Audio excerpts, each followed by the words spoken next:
ऐसी वीडियो रोज देखने के लिए आप मेरे वीडियो को लाइक करें, इस पे कमेंट करें और अपने दोस्तों के साथ शेयर करें।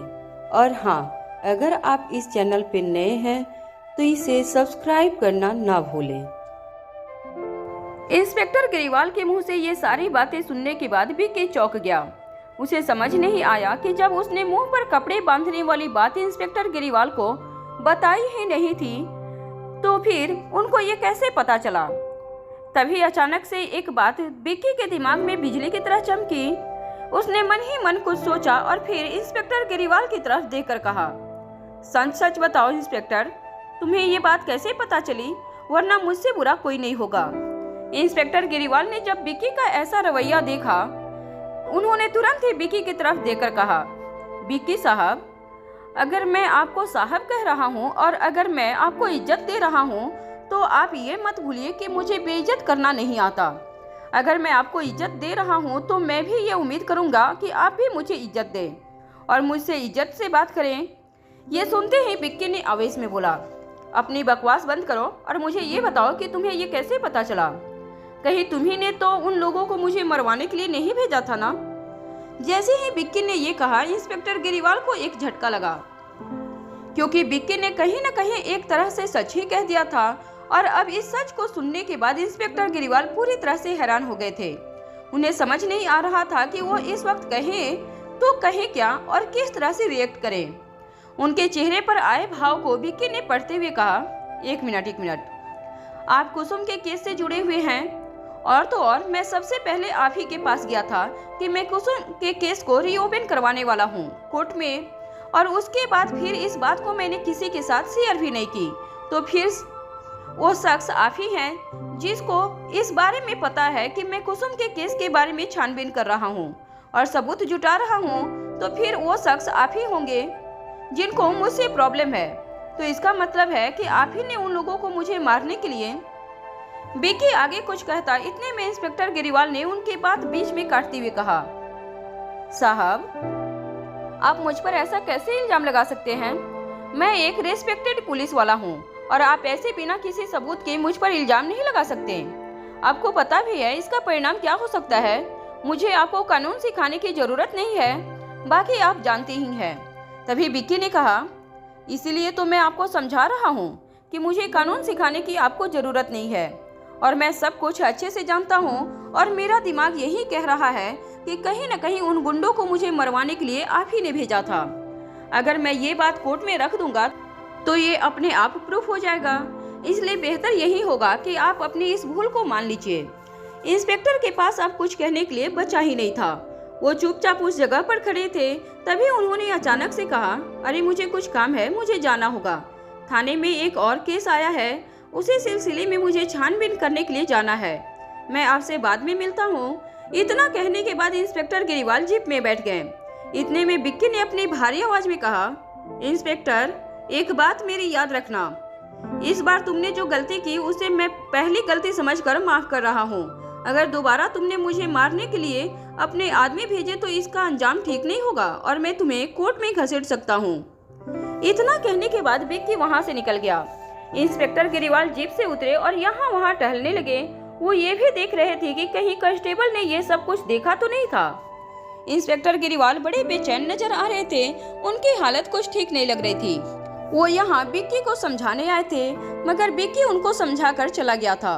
वहीं थोड़ी देर बाद कांस्टेबल भागता हुआ इंस्पेक्टर गिरीवाल के पास आया। उसने इंस्पेक्टर गिरीवाल को देखा तो पाया कि इंस्पेक्टर गिरीवाल के माथे से ठंडा पसीना बह रहा है। साथ ही साथ वो काफी बेचैन नजर आ रहे हैं। और हालांकि कांस्टेबल अभी तक चाय की टपरी पर ही व्यस्त था। उसने ये भी देखने की हिमाकत नहीं समझी कि इंस्पेक्टर गिरीवाल से मिलने कौन आया था, क्योंकि कहीं न कहीं वो इंस्पेक्टर गिरीवाल की बात सुनकर कांस्टेबल समझ गया था कि इंस्पेक्टर गिरीवाल जिस शख्स से भी मिलने आए हैं वो अपने काम के लिए आए हैं। मगर इस वक्त इंस्पेक्टर गिरीवाल को इस तरह परेशानी में देखकर कांस्टेबल को हैरानी हुई। उसने इंस्पेक्टर गिरीवाल से पूछा, क्या हुआ साहब, आप इस तरह घबराए हुए नजर आ रहे हैं, क्या बात हो गई? आपका काम नहीं हुआ क्या? इंस्पेक्टर गिरीवाल ने जब ये सुना तो उसने अपने कांस्टेबल को घूरा और फिर कहा, चलो गाड़ी में बैठो, हमें वापस थाने जाना है। तभी अचानक से उनका फोन बजा। उन्होंने जब फोन देखा तो एक अननोन नंबर से फोन आ रहा था। मगर उस नंबर को देखने के बाद इंस्पेक्टर गिरीवाल के चेहरे पर एक डर दिखाई देने लगा। साथ ही साथ एक घबराहट उनके चेहरे पर और उनके अंदाज में झलकने लगी। उन्होंने कांस्टेबल से कहा, एक अर्जेंट कॉल है, मैं बात करके आता हूँ, तुम यहीं रहना। इतना कहने के बाद इंस्पेक्टर गिरीवाल जीप से दूर हो गए और फिर जल्दी से फोन उठाया। फोन के उस पार से एक भारी आवाज आई, क्या हुआ इंस्पेक्टर, सब ठीक है ना? इस पर इंस्पेक्टर ने कहा, जी जी साहब सब ठीक है, और क्या हो ही सकता है। मगर इंस्पेक्टर गिरीवाल की आवाज जिस तरह से आ रही थी, उस आवाज को सुनने के बाद उस शख्स ने फोन के उस पार से कहा, मगर तुम्हारी आवाज सुनकर नहीं लग रहा है कि सब कुछ ठीक है। देखो सच सच बताओ कि आखिर बात क्या है। ये सुने इंस्पेक्टर गिरीवाल ने कहा, एक परेशानी आ गई है और वो परेशानी ऐसी है कि उस परेशानी के कारण आप भी टेंशन में आ सकते हैं। इंस्पेक्टर गिरीवाल इतना कहने के बाद चुप हो गए। तभी फोन के उस पार से आवाज आई, ऐसी कौन सी परेशानी आ गई है बताओ, और अगर परेशानी आ भी गई है तो क्या तुम उसे सॉल्व नहीं कर पा रहे हो, जो मुझे तुम कंप्लेन कर रहे हो। आज तक तो तुमने सब कुछ खुद ही हैंडल किया है, मुझे तो कभी दखल देने की जरूरत ही नहीं पड़ी, तो फिर आज क्या हो गया।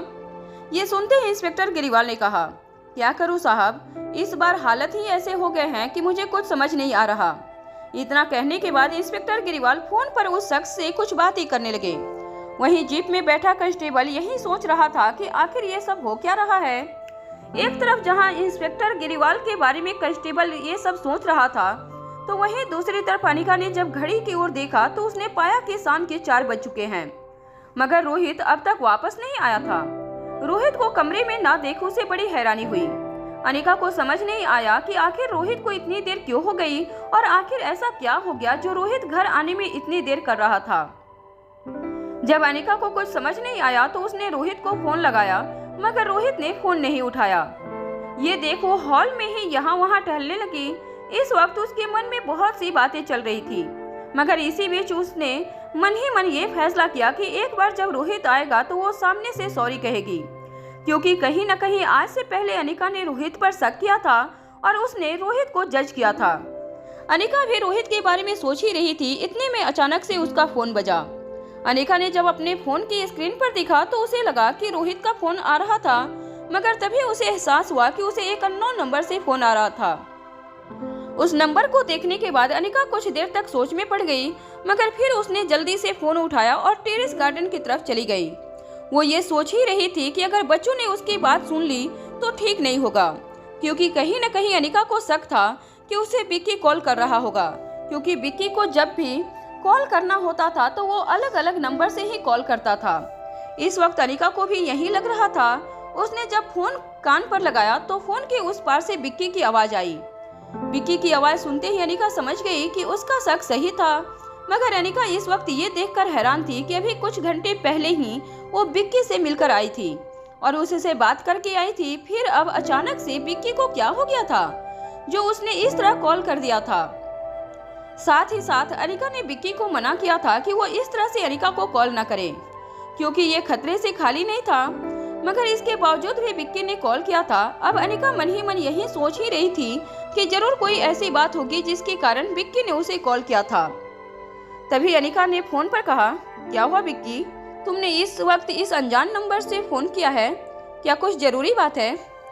तभी विक्की की उस पार से आवाज आई, हाँ मैं भी इस वक्त इंस्पेक्टर गिरीवाल से मिलने आया था। अनिका ने जैसे ही इंस्पेक्टर गिरीवाल का नाम सुना, पहले तो उसे गुस्सा आया, क्योंकि इंस्पेक्टर गिरीवाल का नाम सुनने के बाद अनिका न जाने क्यों चिढ़ जाती थी। वो जानती थी कि इंस्पेक्टर गिरीवाल ही वो शख्स था जिसने कुसुम के केस को भटका दिया था और कहीं न कहीं उसने कुसुम की मां को ही उसका गुनहगार बता दिया था। इस कारण से अनिका इंस्पेक्टर गिरीवाल से चिढ़ती थी। मगर तभी उसने विक्की से सवाल किया, मगर क्यों? इंस्पेक्टर गिरीवाल से तुम क्यों मिलने गए थे? आखिर क्या बात हो गई और इंस्पेक्टर गिरीवाल से क्या क्या बातें हुई? इसके बाद विक्की ने अनिका को पूरी बात बताई। पूरी बात सुनने के बाद अनिका का रिएक्शन बहुत ही अजीब था। उसे भी जब ये पता चला कि इंस्पेक्टर गिरीवाल ही वो आदमी है जिसने विक्की को मारने के लिए अपने गुंडे भिजवाए थे, तब अनिका भी समझ गई कि इंस्पेक्टर गिरीवाल पुलिस के भेष में एक गुंडे से कम नहीं है। अनिका ये सब सोच ही रही थी, इतने में विक्की ने फोन के उस पार से कहा, अनिका वैसे तुमसे कुछ और कहने के लिए मैंने तुम्हें फोन किया था। तभी अनिका ने तपाक से पूछा, हाँ बताओ क्या बात है। अनिका की ये बात सुनने के बाद विक्की सोचने लगा कि वो अपनी बात कहे या नहीं। उसे अपनी बात कहने में संकोच हो रहा था, पर आखिर में उसने कुछ सोचने के बाद कहना शुरू किया। मुझे लगता है कि एक बार हम दोनों को वापस से कुसुम के घर के पास जाना होगा। एक बार हमें लकड़ी बाजार वापस जाना होगा और अपनी तरफ से छानबीन करनी होगी। विक्की ने जब ये बात कही तो अनिका को हैरानी हुई। उसे समझ नहीं आया कि आखिर विक्की क्यों चाहता था कि अनिका उसके साथ लकड़ी बाजार जाए। और तो और विक्की ये बात अच्छी तरह से जानता था कि अनिका के लिए ये कितना मुश्किल भरा हो सकता था, क्योंकि उसे फिर से रोहित के सामने कोई बहाना बनाना पड़ता या फिर कोई कहानी बनानी पड़ती। और अनिका इस वक्त ये नहीं चाहती थी, क्योंकि उसे पहले से ही बुरा लग रहा था कि उसने रोहित पर शक किया था और उसके मन में इसको लेकर गिल्ट भरा हुआ था। मगर वहीं दूसरी तरफ विक्की के मन में इस वक्त कुछ और ही चल रहा था। इस समय विक्की ही जानता था कि वो जो कह रहा था उसके पीछे आखिर क्या कारण है।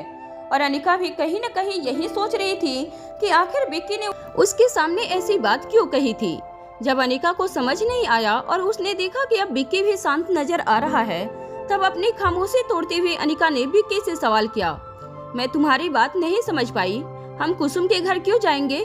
और अगर मान लो तुम्हें कुछ सबूत जुटाने भी है तो तुम वहाँ जाकर पूछताछ करो, जो करना है करो, मेरा वहाँ जाना क्यों जरूरी है? अनिका की ये सारी बातें सुनने के बाद विक्की ने कहा, देखो क्या तुम्हें मुझ पर भरोसा नहीं है? तुम इस वक्त बस इतना जान लो कि तुम्हारा वहाँ जाना बहुत जरूरी है। अगर तुम मेरे साथ नहीं गई तो हमारा काम नहीं हो पाएगा। अनिका ये सुनकर हैरान हो गई।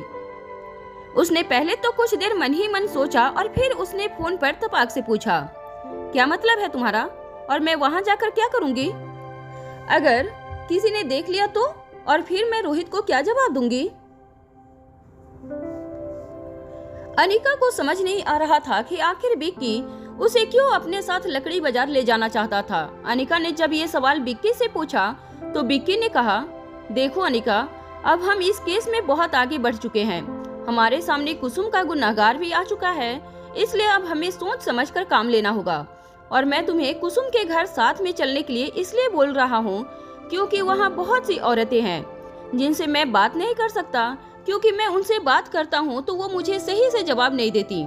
तुम एक औरत हो, तुम उनको अपने इमोशन से समझा सकती हो, और जब तुम उनको अपनी बात में समझाओगी तो हो सकता है कि वो समझ जाएं और वो कुछ ऐसा बता दें जिसके कारण हमें और कुछ पता चले। इसलिए मैं चाहता हूँ कि तुम मेरे साथ चलो।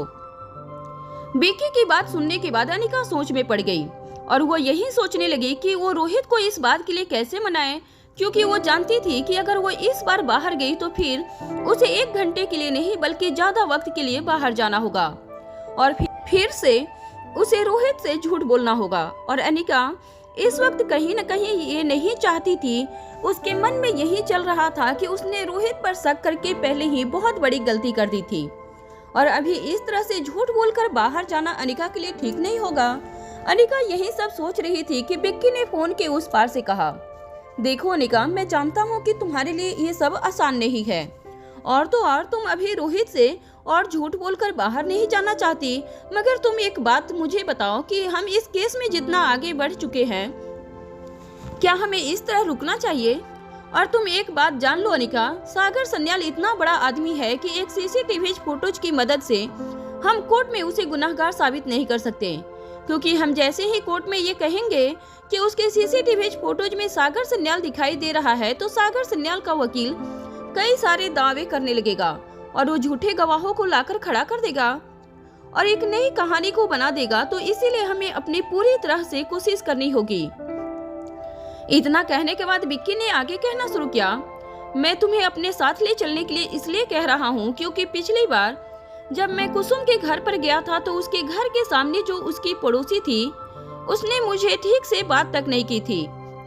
इसलिए मैं यही चाहता हूँ कि जब तुम मेरे साथ जाओ तो हो सकता है वो तुम्हारी बात समझ जाए और उसे लगे कि कुसुम को इंसाफ मिलना कितना जरूरी है।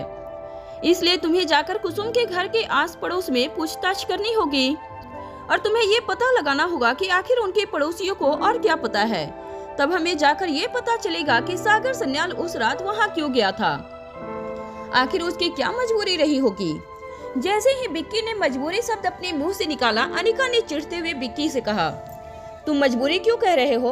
तुम्हें पता है सागर सन्याल किस तरह का इंसान है? उसने एक लड़की की जिंदगी बर्बाद कर दी, वो भी किस तरह की लड़की, खुद सोचो। वो कितना घटिया आदमी है कि उसने उसकी माँ के सामने ही उसकी बेटी का बलात्कार किया, और अभी भी तुम ये कह रहे हो कि सागर सन्याल ने ये सब कुछ मजबूरी में किया होगा। तुम ऐसा सोच भी कैसे सकते हो? अनिका की नाराजगी देखकर बिक्की समझ गया कि अनिका कुसुम के लिए बहुत ज्यादा बुरा फील कर रही थी, मगर इस वक्त बिक्की ये भी जानता था कि उसने मजबूरी शब्द का इस्तेमाल क्यों किया था। उसने अपनी बात समझाते हुए अनिका से कहा, देखो अनिका, मैं तुम्हारी भावनाओं को समझ रहा हूँ, मगर तुमसे मेरा बस एक ही सवाल है, तुम मुझे मेरे सवाल का जवाब दे दो, उसके बाद मैं तुम्हें कुछ नहीं कहूँगा। इतना कहने के बाद बिक्की कुछ देर शांत हुआ और फिर उसने अपना सवाल पूछते हुए कहा, तुम ये मानती हो ना कि सागर सन्याल कितना बड़ा और रईस आदमी है? वो अगर शराब भी पीता है तो हाई ब्रांड का, और तो और वो होटल पैराडाइज में भी रहता है, वो भी सबसे महंगे वाले कमरे में। वो ऐसे आराम की जिंदगी जीता है, अपने पीछे लाखों वो ऐसे ही उड़ा देता है। तो क्या वो किसी लड़की को खरीद नहीं सकता या किसी लड़की को अपने पास बुला नहीं सकता? अरे सागर सन्याल के पास तो इतना पैसा है कि वो हर रात एक नई लड़की को अपने पास बुला सकता है। वो पैसों से क्या कुछ नहीं कर सकता? ऐसे में उसने उस लड़की की जिंदगी बर्बाद की जो गरीब थी, जो लाचार थी। आखिर क्यों? सबसे बड़ा सवाल ये है, और मुझे इसी का जवाब जानना है कि आखिर सागर सन्याल ने ऐसा क्यों किया? क्या उसने ये सब नशे में किया या फिर जानबूझकर? बिक्की की बात सुनकर अनिका भी सहमत थी। उसने बिक्की की बात पर हामी भरते हुए कहा, हाँ बिक्की, शुरू में जब तुमने सागर सन्याल के लिए मजबूरी शब्द यूज किया था तो मुझे गुस्सा आया था और मुझे ये गलत लगा था, मगर अब जब मैंने तुम्हारा सवाल सुना तो मुझे भी यही लग रहा है कि आखिर सागर सन्याल जैसा इंसान ऐसा कैसे कर सकता है। और अब मैं भी पीछे नहीं हटने वाली। तुमने सही कहा, इस केस में हम इतने आगे आ चुके हैं कि हम अब यहाँ से पीछे नहीं हट सकते। तो मुझे बता दो कि लकड़ी बाजार कब जाना है, तो मैं उसी तरह से आ जाऊंगी। इतना कहने के बाद अनिका शांत हो गई। उसने मन ही मन एकदम निश्चय कर लिया कि चाहे कुछ भी हो जाए वो कुसुम को इंसाफ दिलाकर रहेगी, और अगर उसे रोहित से एक बार नहीं बार बार झूठ बोलना पड़े तो वो बोलेगी, क्योंकि अनिका जानती थी कि वो सही थी और कहीं न कहीं एक वक्त के बाद रोहित को अब सब कुछ सच बता देने वाली थी। या यूँ कहें कि रोहित ही नहीं बल्कि सबको सच पता चलने वाला था, और अनिका को यही लग रहा था कि जब सबको सच पता चलेगा तो सभी को खुशी होगी, कोई भी उस पर गुस्सा नहीं करेगा। इस कारण से अनिका अब कॉन्फिडेंस नजर आ रही थी और अब वो बिक्की के साथ कुसुम के घर जाने के लिए तैयार हो गई थी।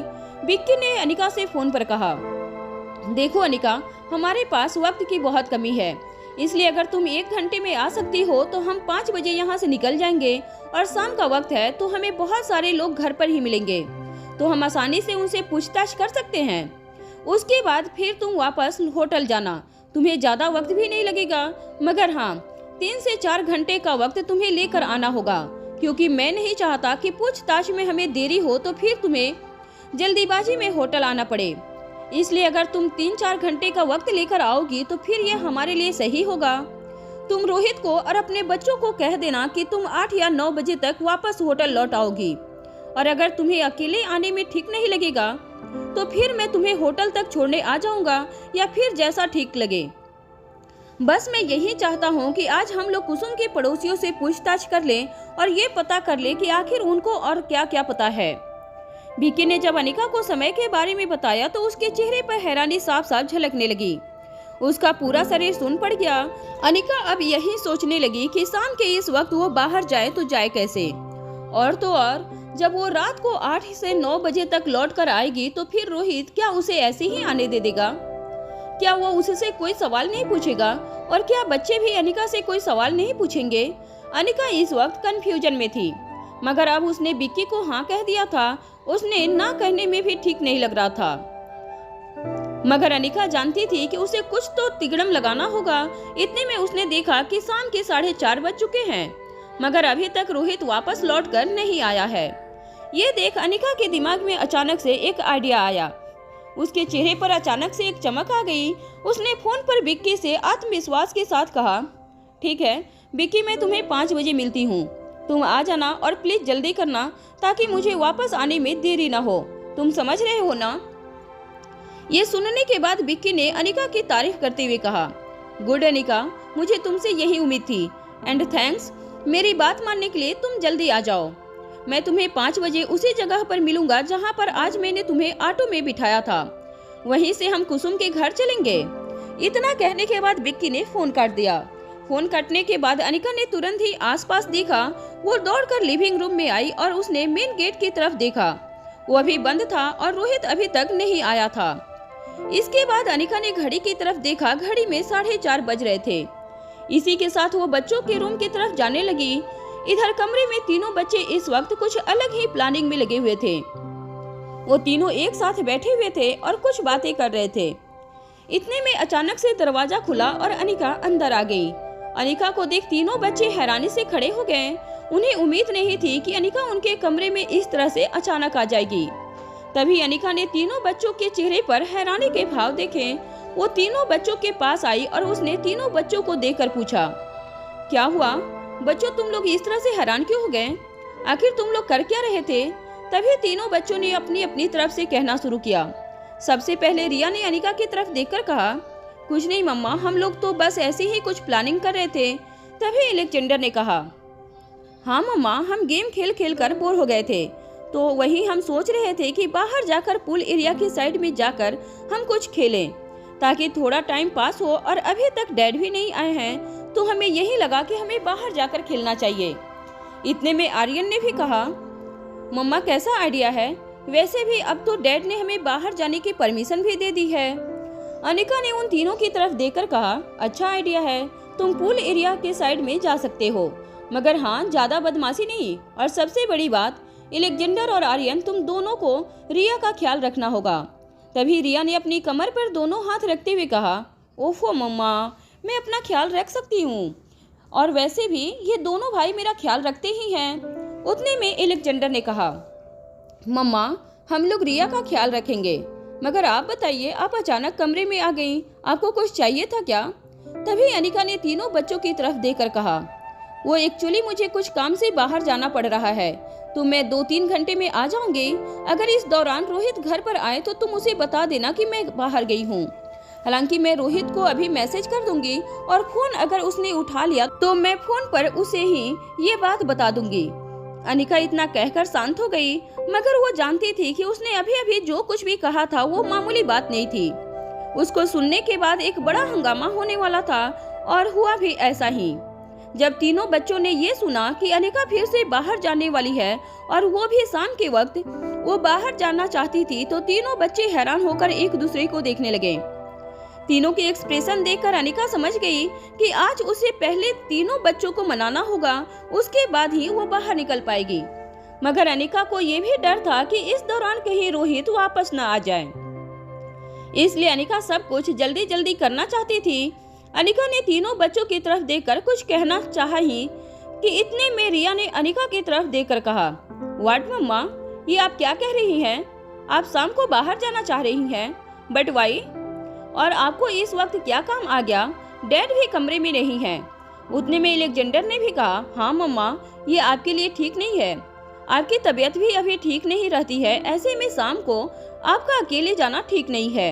एक काम करते हैं, हम तीनों भी आपके साथ चलते हैं, फिर डैड जब आएंगे उनको हम बता देंगे, या फिर आप उनको कॉल करके अभी ही बता दीजिए कि हम चारों बाहर जा रहे हैं।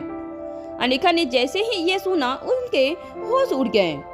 अलेक्जेंडर ने जब अनिका से ये कहा कि वो तीनों भी उसके साथ आना चाहते हैं, उसके बाद अनिका ब्लैंक हो गई। उसे समझ नहीं आ रहा था कि अब वो बच्चों को क्या कहे। काफी देर तक सोचने के बाद अनिका ने अलेक्जेंडर की तरफ देखकर कहा, नहीं बच्चों, मुझे पता है कि तुम्हें मेरी फिक्र है, मगर तुम लोग चिंता मत करो, मैं यहीं पास में ही जा रही हूँ और जल्दी वापस आ जाऊंगी। और वैसे भी मेरा फोन हर वक्त चालू ही रहेगा, तो अगर तुम्हें कुछ चाहिए होगा या तुम्हें अगर मुझसे बात करनी होगी तो तुम लोग मुझे कॉल कर सकते हो। और तो और मैं रोहित को बताकर ही जाऊंगी, मैं ऐसे ही बिना बताए नहीं जाने वाली हूँ, तो इसलिए तुम लोग मेरी फिक्र मत करो। तुम लोग यहीं रहना, और अगर पूल एरिया तरफ जाओगे भी तो अपना ख्याल रखना। इतना कहने के बाद अनिका ने बच्चों की तरफ देखते हुए कहा, मगर मैं तो कहती हूँ कि तुम्हें अभी यहीं रहना चाहिए। तुम लोग कमरे में ही रहकर कुछ गेम खेल लो या फिर कुछ और कर लो, तब तक रोहित भी आ जाएगा उसके बाद तुम लोग नीचे चले जाना और फिर कुछ घंटे में मैं भी आ जाऊंगी। उसके बाद फिर हम लोग साथ में डिनर करेंगे। क्यों, अच्छा है ना? अनिका इतना कहने के बाद मुस्कुराने लगी। उसे लग रहा था कि उसकी बात सुनकर तीनों बच्चे मान जाएंगे, मगर अनिका की बातें सुनने के बाद अचानक से अलेक्जेंडर ने आर्यन की ओर देखा और आंखों ही आंखों में कुछ इशारा किया। उसके इशारा पाते ही आर्यन ने अनिका की तरफ देखकर कहा, मगर मम्मा, इस वक्त आपका बाहर जाना ठीक नहीं है। देखिए, शाम हो गई है, थोड़ी ही देर में सूरज ढल जाएगा, अंधेरा हो जाएगा और आप कह रही हैं कि आप 2-3 घंटे के लिए बाहर जाना चाहती हैं। ऐसे में आपका इस तरह से जाना ठीक नहीं है। हम लोग आपके साथ रहेंगे। मैं जानता हूँ कि सिक्योरिटी गार्ड आपके साथ होंगे, मगर इसके बाद भी हमें आपकी चिंता है। आर्यन को यही लग रहा था कि अनिका सिक्योरिटी गार्ड को लेकर बाहर जाना चाहती है। और तो और आर्यन ये भी जानता था कि अगर अनिका बाहर जाएगी तो सिक्योरिटी गार्ड्स अपने आप उसके पीछे चले जाएंगे। मगर आर्यन, रिया, अलेक्जेंडर को ये बात नहीं पता थी कि अनिका पहले जैसे अकेले ही बाहर गई थी। ठीक उसी तरह इस बार भी वो अकेले बाहर जाना चाह रही थी। वो ना तो बच्चों को साथ में ले जाना चाह रही थी और ना ही किसी गार्ड्स को, क्योंकि अगर अनिका किसी को लेकर जाती तो फिर वो बिक्की से नहीं मिल पाती और वो कुसुम के घर लकड़ी बाजार नहीं जा पाती और उसका काम नहीं हो पाता। इसलिए अनिका अकेले जाना चाह रही थी, मगर ये तीनों बच्चे नहीं जानते थे। अनिका ने जब आर्यन की बात सुनी तो उसने तीनों बच्चों की तरफ देखकर कहा, नहीं, तुम लोग गलत समझ रहे हो, मेरे साथ कोई नहीं जाएगा। तुम्हें क्या लग रहा है कि अगर मैं तुम्हें साथ में नहीं ले जाऊंगी तो क्या गार्ड्स मेरे साथ जाएंगे? नहीं बच्चों, मैं अकेले ही जाना चाहती हूँ, क्योंकि मुझे कुछ पर्सनल काम है और मेरा यकीन करो, मैं बहुत जल्द वापस आ जाऊंगी और मैं ज्यादा दूर नहीं जाऊंगी, इसलिए खतरे की कोई बात नहीं है। और अगर मुझे कोई खतरा महसूस हुआ तो मैं तुम सबको तुरंत कॉल कर लूंगी। मैं जिस जगह पर जा रही हूँ वहाँ से होटल पैराडाइज इंटरनेशनल 5 मिनट की दूरी पर है, तो तुम लोगों को फिक्र करने की जरूरत नहीं है। इतना कहने के बाद अनिका शांत हो गई। उसने आखिर में ये बात झूठ कही थी कि वो जिस जगह पर वो जा रही है वहाँ से होटल पैराडाइज इंटरनेशनल की दूरी मात्र 5 मिनट की है, क्योंकि होटल पैराडाइज इंटरनेशनल से लकड़ी बाजार थोड़ी ज्यादा दूरी पर था। मगर अनिका ये बात अभी नहीं बताना चाह रही थी, इस कारण से उसने तीनों बच्चों की तरफ फिर से देखा। जब उसे लगा कि तीनों बच्चे अभी भी कन्विंस नहीं लग रहे हैं, तो उन तीनों बच्चों की तरफ देखकर अनिका ने कहा, मैं जानती हूँ कि तुम्हें मेरी फिक्र है, मगर क्या तुम लोग नहीं चाहते कि मेरी याददाश्त वापस आ जाए? इतना कहने के साथ ही अनिका चुप हो गई और तीनों बच्चों की ओर देखने लगी। वो जानती थी कि अब बच्चे उसे बाहर जाने से मना नहीं करेंगे। अनिका की ये बात सुन तीनों बच्चों ने एक दूसरे को देखा और फिर हाँ में अपना सर हिला दिया। ये देखते ही अनिका ने कहा, तो फिर मैं जो भी कर रही हूँ तुम सबके लिए कर रही हूँ, अपनी याददाश्त को वापस लाने के लिए कर रही हूँ, इसलिए मुझे जाने की परमिशन दे दो। मगर तभी रिया ने विरोध करते हुए कहा, मगर मम्मा, हम आपको ऐसे कैसे जाने दें? अगर आप पहले वाली मम्मा होती तो हम आपको रोकते क्या? हमारी तो हिम्मत ही नहीं कि हम आपको रोके या आपसे कुछ कहें। मगर इस वक्त आपका बाहर जाना खतरे से खाली नहीं है, ऊपर से डैड भी नहीं है और आप किसी सिक्योरिटी गार्ड्स को भी नहीं ले जाना चाहती हैं। ऐसे में आप मेरी बात को समझिए। आपको रिया अभी आगे कहती, इतने में अलेक्जेंडर ने उसका हाथ पकड़ लिया।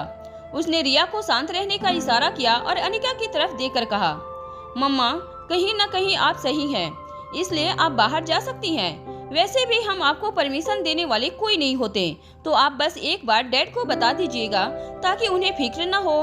बाकी डैड जब वापस आएंगे तो हम उन्हें बता देंगे। आप जा सकती हैं।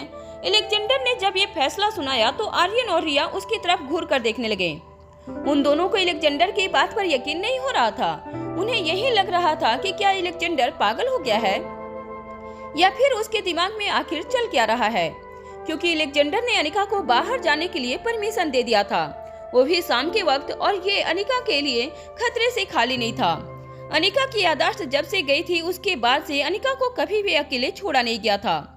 जब भी वो कहीं जाती थी तो उसके साथ या तो रोहित होता था या तो परिवार के लोग होते थे या फिर सिक्योरिटी गार्ड्स होते थे। अनिका की सुरक्षा का जिम्मा रोहित ने उठाया था और वो अपनी इस जिम्मेदारी में कोई कसर नहीं छोड़ रहा था। मगर आज पहली बार जब कुछ घंटे पहले अनिका अकेली ही बाहर गई थी और अब उसके तुरंत बाद अनिका शाम के वक्त फिर से कहीं बाहर जाना चाहती थी, वो भी अकेले, ये बात रिया और आर्यन को खल रही थी, मगर एलेक्जेंडर के मन में इस वक्त कुछ और ही चल रहा था। दोनों भाई बहन एलेक्जेंडर को कुछ कहते, इतने में उसने दोनों की तरफ देखकर कहा, देखो मैं जानता हूँ कि तुम दोनों के मन में बहुत कुछ चल रहा है, मगर मैं बस तुम दोनों को यही कहूँगा कि मम्मा अब इतनी समझदार है कि वो अब अपना फैसला खुद ले सकती हैं, और हम कोई नहीं होते कि जो उनके फैसले को रोके या फिर उन्हें बाहर जाने से मना करें। और जब वो कह रही हैं कि वो ज़्यादा दूर नहीं जाएंगी, तो फिर तुम दोनों इतना ओवर रिएक्ट क्यों कर रहे हो? मम्मा को भी खुश होने का पूरा हक है। एलेक्जेंडर के मुंह से जब ओवर रिएक्ट शब्द आर्यन और रिया ने सुना तो उन्हें हैरानी हुई। उन्हें समझ नहीं आ रहा था कि अचानक से उसके भाई को क्या हो गया था। जो एलेक्जेंडर अभी कुछ देर पहले अनिका के बाहर जाने से हैरान था और वो उन दोनों के साथ मिलकर अनिका को बाहर जाने के लिए रोक रहा था, वही एलेक्जेंडर अब अचानक से अनिका को यानी कि अपनी मम्मा को बाहर जाने के लिए कह रहा था। ये बात न तो आर्यन को समझ में आ रही थी और न ही रिया को, मगर एलेक्जेंडर के मन में इस वक्त कुछ चल रहा था। उसके दिमाग में कुछ न कुछ खुरापाती चल रही थी। इस कारण उसने अनिका को बाहर जाने की परमिशन दे दी थी। वही अनिका खुश तो थी, मगर वो भी यही सोच रही थी कि अचानक से उसके बेटे एलेक्जेंडर ने उसे बाहर जाने के लिए परमिशन क्यों और कैसे दे दिया था। वो ये जानना चाहती थी कि आखिर उसके मन में क्या चल रहा है। मगर तभी अनिका ने घड़ी की तरफ देखा। घड़ी में 4:45 बजने वाले थे। अनिका समझ गई थी कि उसके पास अब ज्यादा वक्त नहीं था। वो कुछ कहती, इतने में रिया ने अनिका की तरफ देखकर कहा, मम्मा, एलेक्जेंडर को लगता है वो पागल हो गया है। ये कभी भी कुछ भी बोलता है, इसलिए मैं आपको यही कहूंगी कि आपको इस वक्त बाहर नहीं जाना चाहिए। तभी रिया का हाथ पकड़ते हुए एलेक्जेंडर ने उसकी तरफ देखकर कहा, रिया, तुम ज्यादा बनोगी। मैं कह रहा हूँ ना कि मम्मा को बाहर जाने दो, और वैसे भी हम होते कौन हैं उन्हें रोकने वाले? वो हमारी मम्मा है। तभी आर्यन ने एलेक्जेंडर की तरफ देखकर कहा, ये तुम कैसी बातें कर रहे हो एलेक्जेंडर? ये बात हम जानते हैं कि मम्मा हमसे बड़ी हैं और वो कहीं भी आ जा सकती हैं। उन्हें हमारी परमिशन लेने की कोई जरूरत नहीं है। मगर तुम ये मत भूलो कि मम्मा की तबीयत कैसी है और अभी हाल ही में उनके साथ क्या हुआ था। अगर ऐसे में डैड को पता चलेगा तो फिर तुम्हें समझ में भी आ रहा है क्या होगा। और तुम। तभी एलेक्जेंडर ने आर्यन को आंखों ही आंखों में कुछ इशारा किया।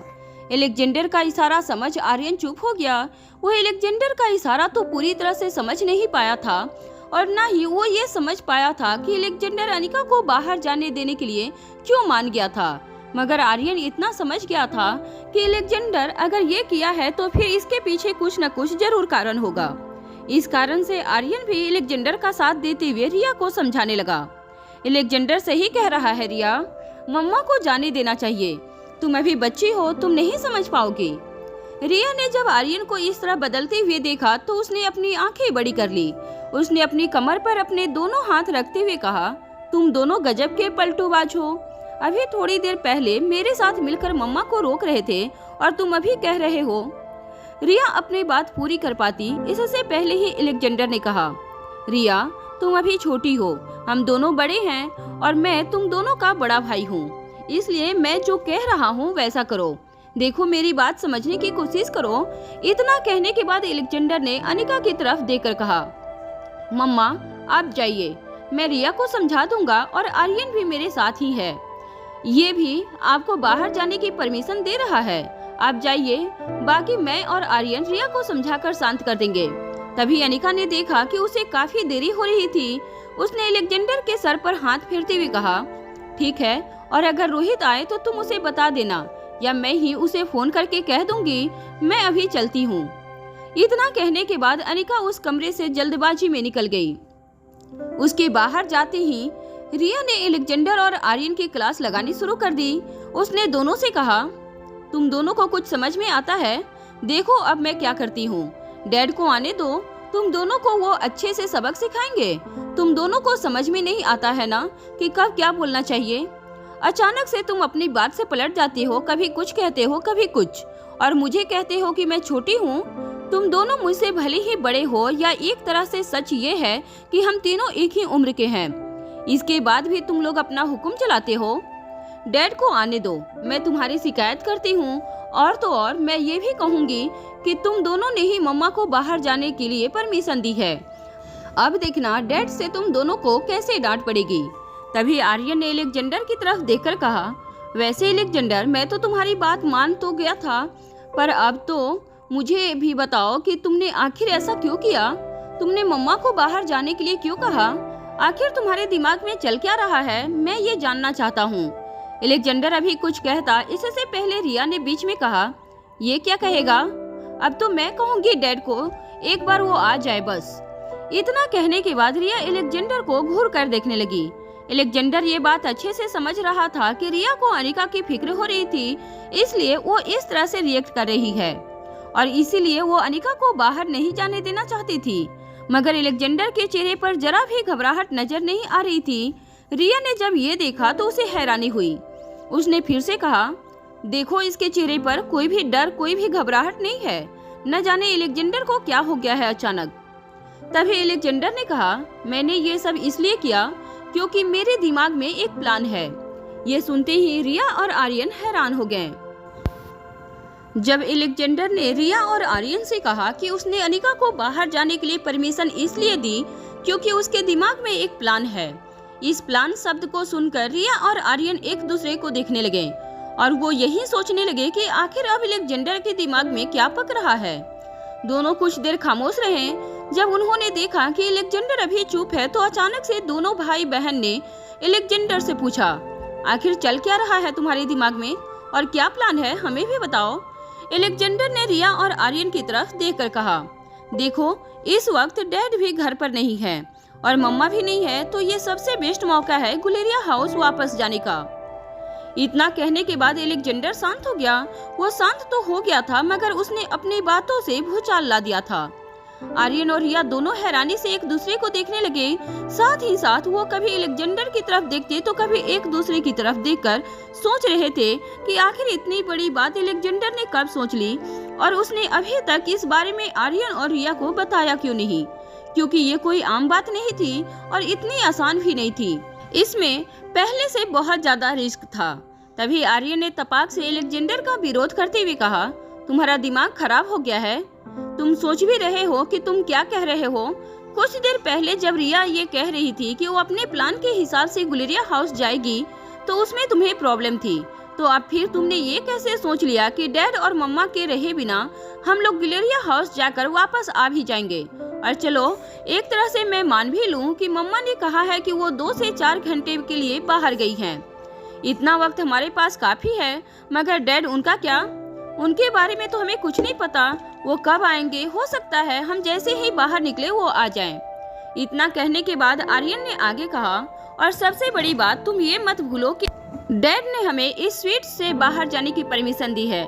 उन्होंने ये कहा है कि अगर हम पूल एरिया साइड जाना चाहें या फिर गेमिंग जोन की तरफ जाना चाहें तो वहाँ जा सकते हैं। हमें डैड ने ये नहीं कहा है कि हम गुलेरिया हाउस या फिर होटल से कहीं बाहर जाएं। तुमने सोचा है हम लोग होटल से बाहर कैसे जाएंगे, इतनी सारी सिक्योरिटी होने के बावजूद, और इस बार तो हम कोई बहाना भी नहीं बना सकते। आर्यन जैसे ही चुप हुआ, रिया ने भी तुरंत एलेक्जेंडर से कहा, आर्यन एकदम सही कह रहा है, ये बहुत ही रिस्क वाली बात हो जाएगी और मुझे पता नहीं चल रहा है कि तुम ऐसा कैसे सोच सकते हो। तुम तो खुद को बड़ा भाई मानते हो और तुम खुद को हम में से समझदार भी मानते हो, तो फिर तुमने ऐसा प्लान क्यों बनाया। तभी एलेक्जेंडर ने रिया और आर्यन की तरफ देखकर कहा, देखो तुम लोग मेरी बात समझने की कोशिश करो, हम अगर अभी नहीं गए तो फिर हमारे पास मौका नहीं होगा। और सुनो, मैंने जब ये प्लान सोचा है तो उसके पीछे कुछ न कुछ कारण है और मैंने सब कुछ सोच और समझ लिया है। देखो आर्यन, रिया, मम्मा ने ये साफ कहा है कि उन्हें 3 से 4 घंटे लगेंगे, तो हमारे पास इतना वक्त काफी है। एलेक्जेंडर आगे कहता है। इतने में रिया ने कहा, ठीक है, और डैड का क्या तुम्हें पता है डैड कब आने वाले हैं। रिया के इस सवाल का जवाब एलेक्जेंडर ने देते हुए कहा, उसकी चिंता तुम मत करो, मेरे पास एक प्लान है और उसी प्लान के तहत हम तीनों यहाँ से निकलेंगे और गुलेरिया हाउस जाएंगे। और इस बार हम स्केटिंग की मदद से नहीं जाएंगे क्योंकि उसमें बहुत वक्त लग जाता है, इसलिए हम इस बार कार से जाएंगे। एलेक्जेंडर के चेहरे को और उसके कॉन्फिडेंस को देखकर यही लग रहा था कि उसने अपने मन में बहुत बड़ा प्लान करके रखा था। उसने जब ये कहा कि वो कार से गुलेरिया हाउस जाएगा तो आर्यन और रिया को समझ नहीं आया। उन दोनों ने एक साथ सवाल पूछा, और ये कैसे होगा। तुम हमें अपना पूरा प्लान बताओ, ऐसे आधा आधा मत बताओ। ये सुन अलेक्जेंडर ने झल्लाते हुए कहा, मैं वही तो बता रहा हूँ, मगर तुम लोग कहने भी नहीं दे रहे हो। मैं जैसे ही आगे की बात कहता हूँ तुम लोग मुझसे कोई न कोई सवाल पूछ लेते हो, इसलिए पहले मेरी पूरी बात सुनो, उसके बाद हम डिसाइड करेंगे। इतना कहने के बाद अलेक्जेंडर थोड़ी देर शांत रहा। आर्यन और रिया उसके कहने का इंतजार कर रहे थे। तभी अलेक्जेंडर ने कहना शुरू किया, देखो मम्मा की चिंता नहीं है, वो बाहर गई हैं। रही बात डैड की, तो हम डैड को अभी फोन करेंगे और उनसे ये कहेंगे कि मम्मा घर आने के बाद इस बार दोबारा से अचानक से कहीं किसी काम से बाहर चली गई हैं। उन्होंने कहा था कि वो 1 घंटे में आ जाएंगी, मगर वो अभी तक नहीं आई। ये बात सुनते ही डैड मम्मा को ढूंढने निकल जाएंगे। हम डैड को यहाँ से 1 घंटे की दूरी पर जो मार्केट है उसके बारे में बता देंगे कि मम्मा उस मार्केट के बारे में बात कर रही थी, तो हो सकता है वो वहीं गई हो। डैड ये सुनकर उस मार्केट में चले जाएंगे मम्मा को ढूंढने, पर मम्मा तो वहाँ गई ही नहीं है, तो मम्मा को ढूंढने में डैड को वक्त लगेगा। तब तक हम गुलेरिया हाउस जाकर उस बुढ़े बाबा से मिलकर वापस आ जाएंगे। इतना कहने के बाद अलेक्जेंडर ने आगे कहना जारी रखा, और हाँ, ये सब कुछ डैड से रिया कहेगी, क्योंकि डैड उसकी बात पर तुरंत विश्वास कर लेंगे और हमारा काम हो जाएगा। इतना कहने के बाद अलेक्जेंडर ने इस बार रिया की तरफ देखकर कहा, रिया, तुम्हें डैड को इस तरह कहना होगा कि तुम्हारी बात सुनते ही वो उस मार्केट की तरफ अकेले ही निकल जाए। हालांकि जब तक डैड मम्मा को ढूंढने के लिए जाएंगे और जब वो मम्मा को ढूंढ रहे होंगे तब तक मम्मा खुद घर आ जाएगी। उसके बाद फिर आगे क्या करना है वो मुझे पता है, इसलिए उसकी चिंता तुम दोनों मत करो। तभी आर्यन ने कहा, ठीक है, ये तो हो गया, पर हम यहाँ से बाहर कैसे जाएंगे? बाहर तो सिक्योरिटी गार्ड्स हैं। इस पर अलेक्जेंडर ने तपाक से कहा, अब रही बात सिक्योरिटी गार्ड की, तो हम चीफ सिक्योरिटी अंकल के पास जाएंगे और उनको हम कमरे के अंदर बुलाएंगे और हम लोग तीनों उनको इमोशनली ब्लैकमेल करेंगे और हम लोग इस कदर उन्हें ब्लैकमेल करेंगे कि वो मजबूर हो जाएं हमारी बात मानने के लिए। इसके बाद उनसे ही हम कहेंगे कि वो हमें गुलेरिया हाउस ले जाएं अपनी कार से, पर हमारे साथ सिर्फ वो ही अकेले जाएंगे, उनके आदमी नहीं, ताकि डैड तक ये बात न जाए। आई बात समझ में? इतना कहने के बाद अलेक्जेंडर शांत हो गया। वो जब शांत हुआ तो उसने देखा कि रिया और आर्यन का चेहरा अजीब तरह से दिखाई दे रहा है। वो दोनों ये सोच कर हैरान थे कि आखिर अलेक्जेंडर का दिमाग कितना चलता था इन सब चीजों को लेकर, और उसने इतनी बड़ी प्लानिंग बिना किसी को बताए कर ली थी। मगर वो दोनों ये भी अच्छी तरह से जानते थे कि इस प्लानिंग में बहुत बड़ा रिस्क था। अगर थोड़ा सा भी कुछ इधर उधर हो जाता तो पूरा का पूरा प्लान धरा रह जाता, और इस बार फंसने के चांसेस भी बहुत ज्यादा थे। आर्यन को जब इस बात का एहसास हुआ तो उसने तुरंत अलेक्जेंडर से कहा, अलेक्जेंडर, मैं तुम्हारी बात तो समझ गया और तुमने जो प्लान बनाया है वाकई अच्छा है, मगर तुम ये बात अच्छी तरह से जानते हो कि अगर इस प्लान में थोड़ी सी भी चूक हुई तो फिर क्या हो सकता है, ये तुम जानते हो। और अगर डैड को इस बार पता चला कि हम लोगों ने ऐसा सोचा है तो इस बार डैड हमें नहीं छोड़ेंगे, क्योंकि रिया इस बार भी बच के निकल जाएगी और फंसेंगे हम दोनों ही। इस बार हम डैड को ये भी नहीं कह सकते हैं कि ये प्लान रिया का था, क्योंकि डैड तो सुनेंगे नहीं, क्योंकि पिछली बार जब रिया ने प्लान बनाया था उस वक्त हमारी कोई गलती नहीं थी, हम बस रिया का साथ दे रहे थे।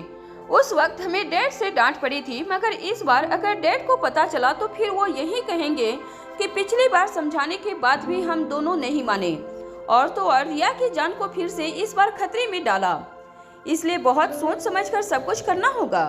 इतना कहकर आर्यन थोड़ी देर चुप हुआ और फिर उसने कहना शुरू किया, अलेक्जेंडर, ये सब इतना आसान नहीं होने वाला, और तुम्हारी मुझे एक बात ये अच्छी लगी कि तुम इस बार ये कह रहे हो कि हमारे साथ सिक्योरिटी गार्ड अंकल भी चलेंगे, मगर उनको मनाना बहुत ही मुश्किल है। तुम ये मत भूलना कि वो डैड के कितने वफादार हैं। डैड जो कहेंगे वही वो सुनेंगे, वो हमारी बात क्यों सुनेंगे? तो अगर तुम चाहते हो कि वो हमारे साथ गुलेरिया हाउस चले तो हमारा सबसे पहला काम ये होगा कि डैड को मम्मा के बारे में बताना और उनको दूर जगह पर भेजना, और उसके बाद फिर सिक्योरिटी गार्ड अंकल को मनाना, तब हम गुलेरिया हाउस जा पाएंगे। आर्यन की बात कहीं न कहीं सही थी।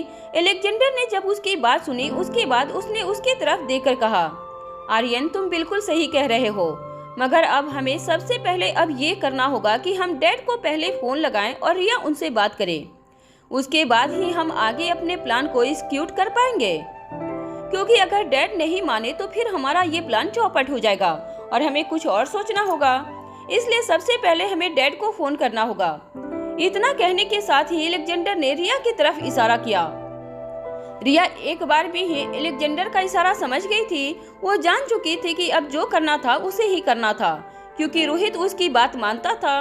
रिया ने तुरंत टेबल पर से फोन उठाया और फिर वो रोहित का नंबर डायल करने लगी।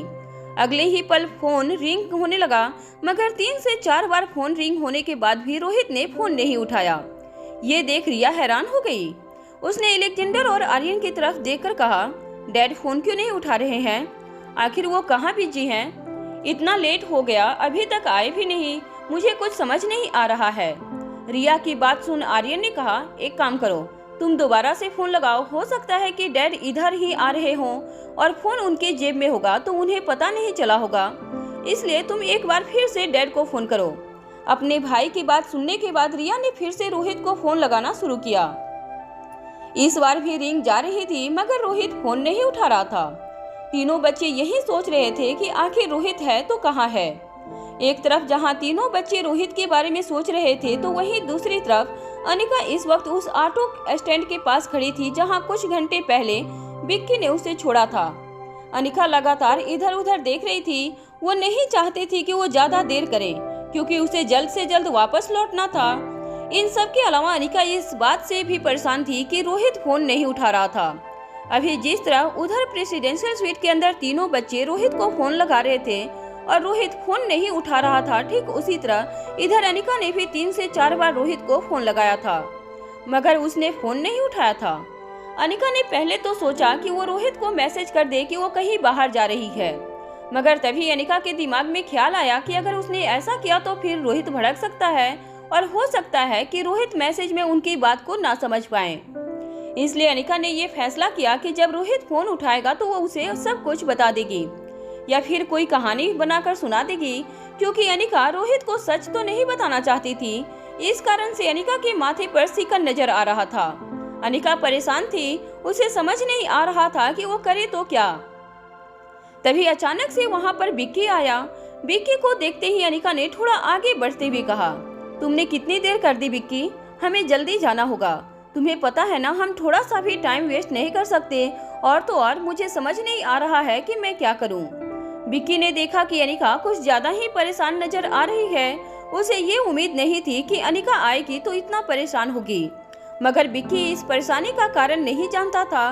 उसने अनिका से पूछा, क्यों, क्या हो गया, तुम्हें किस चीज को लेकर परेशानी है? ये सुनते ही अनिका के दिमाग में ख्याल आया कि क्या उसे विक्की को अपनी बात कहनी चाहिए। तभी अनिका ने सामने की ओर देखा। वो सामने देखकर चौंक गई। उसने हैरानी से पूछा, ये क्या है? अब अनिका विक्की से बात कर ही रही थी, इतने में उसने सामने की ओर देखा। सामने एक महंगी काली गाड़ी खड़ी थी, जिसे देख अनिका हैरान हो गई। उसने विक्की से पूछा, ये क्या है? उसके इस सवाल पर विक्की ने तुरंत जवाब दिया, हम इसी कार में जाएंगे लकड़ी बाजार, ताकि हमें कोई देख न पाए। मैंने खास इंतजाम करवाया है। इतना कहने के बाद विक्की ने आगे कहा, मगर तुम मुझे बताओ ना कि आखिर तुम्हें हुआ क्या है? तुम इतना परेशान क्यों हो? ये सुनते ही अनिका ने कुछ सोचा और फिर कहना शुरू किया, वो रोहित फोन नहीं उठा रहा है, मैंने उसे कुछ भी नहीं बताया। मैं बस बच्चों को ये कहकर आई हूँ कि मैं बस कुछ काम से यही पास में ही जा रही हूँ, इसलिए मुझे समझ नहीं आ रहा है कि मैं क्या करूँ। अनिका की परेशानी सुनने के बाद विक्की ने कहा, देखो तुम चिंता मत करो, और हो सकता है कहीं रोहित बिजी हो या कोई मीटिंग में फंस गया हो। वो जब फोन करेगा तो तुम बता देना, या जब तुम लौटकर घर जाओगी उस वक्त कुछ कहानी बनाकर बता देना। आई नो ये सब इतना आसान नहीं है, बट हमारे पास और कोई रास्ता नहीं है, तुम्हें ये करना ही होगा कुसुम के लिए। विक्की ने जब कुसुम का नाम लिया तो अनिका भावुक हो गई। उसकी आंखों के सामने वो दृश्य सामने आ गया जब उसने कुसुम को और उसकी माँ को बुरी हालत में देखा था। ये सब सोच अनिका ने हाँ में सिर हिला दिया। इसके बाद विक्की और अनिका सामने खड़ी की काली गाड़ी में जाकर बैठ गए। विक्की ने गाड़ी स्टार्ट की और तेज रफ्तार से लकड़ी बाजार की तरफ चल पड़ा। एक तरफ जहाँ लकड़ी बाजार की तरफ अनिका और विक्की की कार बढ़ रही थी, तो वहीं दूसरी तरफ इधर रोहित अब तक एक सुनसान सड़क के बेंच पर बैठा हुआ था। उसके मन में इस वक्त कई सारे सवाल चल रहे थे। आज का दिन रोहित के लिए कुछ सही नहीं था। उसे ऐसा लग रहा था कि काश ये सब कुछ सपना हो और अचानक से उसकी नींद खुल जाए और जब वो अपनी आंखें खोले तो उसे अपनी पुरानी अनिका अपने सामने मिले, जो उसे बेहद ही प्यार करती थी और जिसके साथ रोहित खुशी खुशी रहता था। मगर थोड़ी ही देर बाद रोहित को एहसास हो गया कि ये सब कुछ हकीकत है, बल्कि कोई सपना नहीं। रोहित ने आज जब अनिका को किसी शख्स के साथ देखा, उसके बाद से ही उसका दिल टूट गया था।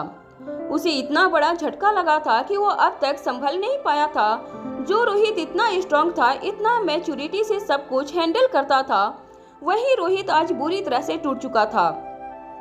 रोहित को समझ नहीं आ रहा था कि आखिर वो करे तो करे क्या। एक तरफ उसका मन कह रहा था कि वो अभी अनिका के सामने जाए और उससे चिल्ला कर पूछे कि आखिर सच क्या है और वो शख्स कौन था, मगर वही रोहित का दिल ये भी कह रहा था कि वो ऐसा नहीं कर सकता है और ना ही कभी रोहित ने ऐसा किया था। हालांकि आज से पहले अनिका ने कभी ऐसा कोई मौका रोहित को नहीं दिया था, मगर इसके बावजूद भी आज से पहले कभी भी रोहित ने अनिका से ऊंची आवाज में चिल्लाकर बात नहीं की थी और इस कारण से रोहित एक उलझन में फंस चुका था।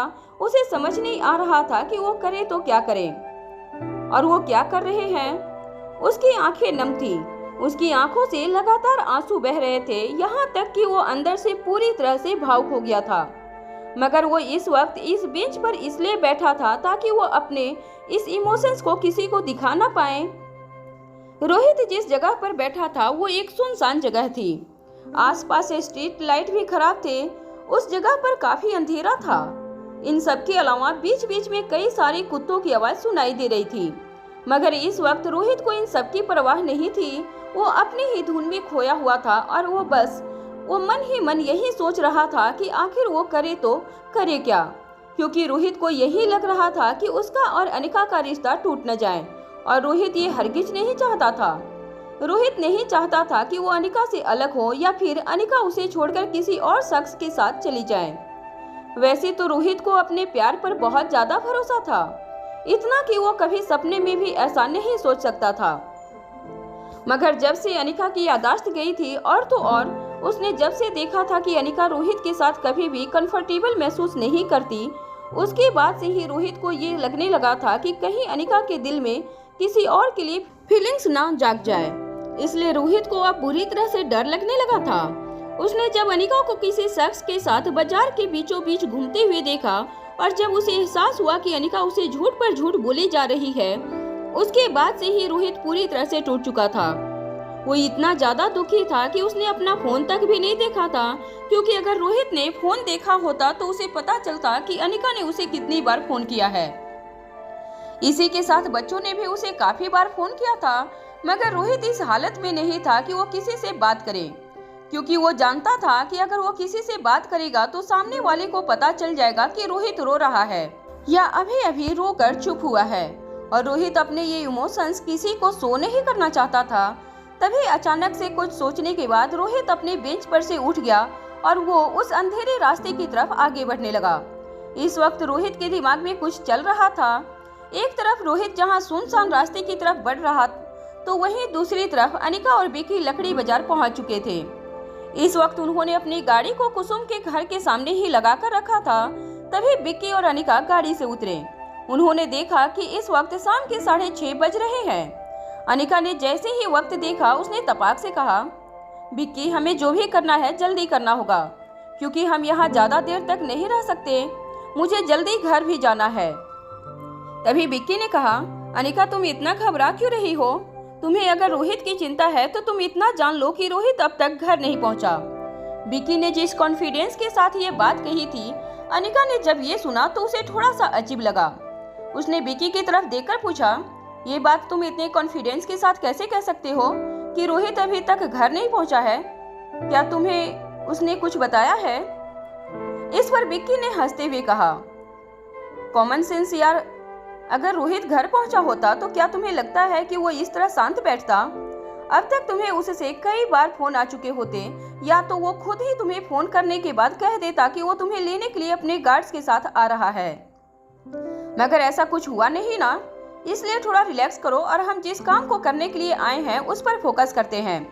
अभी वो ज़्यादा ज़रूरी है। अनिका समझ गई कि विक्की की बात भी अपनी जगह सही थी, मगर कहीं न कहीं वो जानती थी कि वो इस भरोसे नहीं बैठ सकती है कि रोहित अभी नहीं आया है तो वो आराम से सब कुछ करेगी। वो मन ही मन यही सोच रही थी कि वो जल्द से जल्द लोगों से पूछताछ करेगी और इसके बाद जल्दी से होटल पैराडाइज इंटरनेशनल चली जाएगी, क्योंकि उसे कहीं न कहीं बच्चों की भी चिंता थी। यही सोचते हुए वह आगे बढ़ने लगी। विक्की और अनिका कुसुम के घर के पास गए। वहां पहुंचते ही अनिका को उस दिन की सारी घटना याद आने लगी। विक्की ने अनिका के चेहरे को देखकर ये अंदाजा लगा लिया कि अनिका इस वक्त भावुक हो गई है। विक्की ने सामने का घर दिखाते हुए अनिका से कहा, वो देखो अनिका, पिछली बार जब मैं आया था तो उसी घर से एक लड़का मेरे पास आया था। उसने मुझे बहुत कुछ कुसुम के बारे में बताया था और कहीं न कहीं मुझे ये भी पता चला कि वो लड़का कुसुम से प्यार करता था, मगर फिर उसकी माँ आई और वो लड़के को खींचते हुए यहाँ से ले गई थी। मगर मुझे पूरा विश्वास है कि उस लड़के की माँ भी कुछ न कुछ जानती है, इसलिए तुम उनसे जब बात करोगी तो हो सकता है वो तुम्हें कुछ बता दे। ये कहने के बाद विक्की ने आगे कहा, इस वक्त मुझे लगता है कि वो घर के अंदर होंगे, हमें सीधा वहीं जाना चाहिए। अनिका ने ये सुनकर हाँ में अपना सर हिलाया। इसके बाद विक्की और अनिका दोनों उस औरत के घर के बाहर जाकर खड़े हो गए। वो दोनों अभी दरवाजे को खटखटाते इतने में अनिका ने कहा, विक्की ये देखो, दरवाजे पर तो ताला लगा हुआ है, अब हम क्या करेंगे। विक्की ने अनिका के कहने पर जब दरवाजे की तरफ देखा तो उसने पाया कि वहाँ एक बड़ा सा ताला लगा हुआ था। ये देख विक्की को बहुत हैरानी हुई। उसने कहा, अरे ये कैसे हो सकता है, ये लोग कहाँ गए होंगे। कहते हुए विक्की ने आसपास देखा। इसके बाद विक्की ने फैसला किया कि वो बाकी लोगों से पूछताछ करेगा। तभी वहाँ से विक्की ने सामने अनिका को एटीएम की तरफ दिखाते हुए कहा, वो देखो अनिका, उस एटीएम के सीसीटीवी फुटेज को हैक किया था। ये सुन अनिका ने झल्लाते हुए कहा, विक्की तुम ये सब मुझे क्यों बता रहे हो, तुम पहले ये बताओ ना कि हमें आगे क्या करना है। इस एटीएम से अब मुझका क्या मतलब। और तो और मैं यहाँ आ चुकी हूँ और ये मत भूलो कि मैंने सबसे पहले कुसुम को देखा था और मैं ही उसे हॉस्पिटल लेकर गई थी, इसलिए ये सब छोड़ो और बताओ कि करना क्या है। अनिका को इस तरह से भड़कता हुआ देखकर विक्की ने कहा, हमें आगे बाकी लोगों से पूछताछ करनी है और क्या, जल्दी से आसपास पूछताछ करते हैं, कुछ न कुछ और पता चल ही जाएगा। विक्की और अनिका इस वक्त वापस से कुसुम के घर के बाहर आकर खड़े हो गए थे। तभी विक्की ने सामने कुछ घरों को दिखाते हुए कहा, देखो अनिका, ऐसा करते हैं, हम बारी बारी से लोगों के घर जाकर पूछने की कोशिश करते हैं और तुम कोशिश ये करना कि तुम औरतों से बात करना और मैं मर्दों से बात करने की कोशिश करूंगा, ठीक है। इतना कहने के बाद विक्की और अनिका सामने के घरों की तरफ आगे बढ़ने लगे। दोनों जहां पूछताछ कर रहे थे वहीं दोनों इस बात से अनजान थे कि इंस्पेक्टर गेरीवाल अपनी जीप को लेकर उसी लकड़ी बाजार की तरफ बढ़े चले आ रहे थे। उनके साथ एक और शख्स जीप के अंदर बैठा हुआ था। वो शख्स कौन था ये पता नहीं था, क्योंकि उस शख्स ने अपने चेहरे पर मास्क पहन रखा था। उस शख्स का चेहरा दिखाई नहीं दे रहा था, मगर उसके कपड़े से लग रहा था कि वो काफी रईस आदमी है।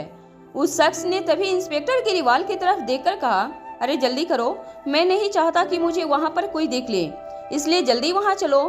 इस पर इंस्पेक्टर गेरीवाल ने उस शख्स की तरफ देखकर कहा, मगर मुझे ये नहीं समझ में आ रहा है कि हम लोग वहाँ पर क्यों जा रहे हैं। उस कुसुम के घर में अब क्या बचा है। तभी उस शख्स ने कहा, देखो तुम्हें जितना कहा गया है उतना करो, अपना दिमाग मत लगाओ। दिमाग लगाने के लिए मैं हूँ। इंस्पेक्टर गेरीवाल ने जब ये बात सुनी तो वो थोड़ा चिढ़ गया, मगर उसने कुछ कहा नहीं। वो अपनी जीप की रफ्तार बढ़ाकर आगे आगे देखने लगा। थोड़ी ही देर में इंस्पेक्टर गेरीवाल कुसुम के घर के पास पहुंचा। उसने कुसुम के घर के बाहर जब एक बड़ी काली कार को खड़ा देखा तो वो चौंक गया।